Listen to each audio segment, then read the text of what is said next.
மறந்தும் கூட வெற்றிலை தீபம் ஏற்றும் போது இந்த தவறை செய்யாதீர்கள். அப்படி செய்தால் அதற்கான பலனை பெற முடியாது. நீங்கள் முருக பக்தராக இருந்தால் இந்த பதிவை லைக் செய்து ஓம் முருகா என்று கமெண்ட் செய்யுங்கள். வெற்றிலை தீபம் ஏற்ற பயன்படுத்தும் வெற்றிலைகள் சுத்தமாக இருக்க வேண்டும். வெற்றிலை சேதமடைந்தோ கிழிந்தோ இருக்கக்கூடாது. வெற்றிலை தீபத்தை ஏற்றும் தட்டு வெள்ளி தட்டாகவோ செம்பு தட்டாகவோ அல்லது மண் தட்டாகவோ இருக்க வேண்டும்.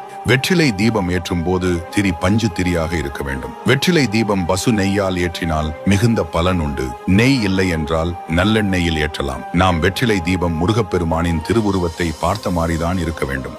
வெற்றிலையின் காம்பு பகுதி தட்டின் நடுப்பகுதியில் இருக்க வேண்டும். வெற்றிலையின் நுனி பகுதி வெளிப்புறமாக இருக்க வேண்டும். வெற்றிலை புதிதாக வாங்கிதான் ஏற்ற வேண்டும். கோவிலில் அர்ச்சனை செய்ய பயன்படுத்திய அல்லது வேறொரு வழிபாட்டிற்கு வைத்த வெற்றிலையில் விளக்கேற்றக்கூடாது. காசு கொடுத்துதான் வெற்றிலை வாங்க வேண்டுமே தவிர இந்த வெற்றிலை மீதமுள்ளது என்று அடுத்தவர்கள் கொடுத்த வெற்றிலை அல்லது வீட்டில் மீதமுள்ள வெற்றிலையில் விளக்கேற்றக்கூடாது.